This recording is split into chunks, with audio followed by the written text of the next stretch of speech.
Fasyahid, kenapa Allah Subhanahu wa taala berfirman di sini untuk membinasakan segolongan daripada orang-orang kafir?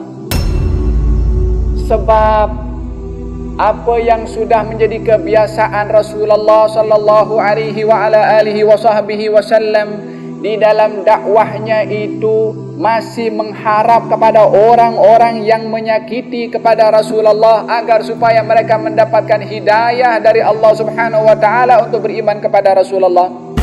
Bukankah hijrah ke Taif menjadi saksi bagaimana malaikat yang ingin menghancurkan sehancur-hancurnya orang-orang di Taif? Wahai Rasulullah, saya diturunkan oleh Allah untuk mentaati perintah engkau mengangkat gunung ini untuk aku campakkan kepada mereka supaya mereka hangus habis semua. Yakni dijatuhi oleh gunung yang begitu besar di Mekah. Dan tujuannya untuk membantai habis. Hanya nunggu lampu hijau daripada Rasulullah. Apa kata Nabi? Hancurkan mereka, jangan tinggalkan seorang pun. Nah, kata baginda Rasulullah, tidak. Aku masih mengharapkan orang-orang yang masih ada dalam sulbi mereka itu yang beriman kepada agama aku. Sulbi siapa? Sulbi orang yang melempar Rasulullah, sulbi orang yang memaki Rasulullah, sulbi orang yang melukai Rasulullah. Ini ta'amul yang perlu ditulis dengan tinta. Kalau ada yang lebih berharga daripada emas, kita akan ungkapkan dengan kata-kata itu. Berta'amul, bersikap dengan orang yang memusuhi dengan sikap yang begitu luhur dan tinggi. Seperti Rasulullah SAW, kita bersikap dengan kita punya saudara macam kita bersikap dengan orang yang tidak ada hati dan perasaan.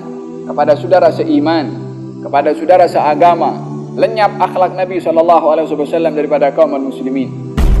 Liyaqta'a tarafan minal ladzina kafaru, Allah ingin menghancurkan segolongan daripada kaum musyrikin dengan tujuan agar supaya segolongan yang lain masih boleh mendapatkan hidayah dari Allah Subhanahu wa taala. Dalam peperangan yang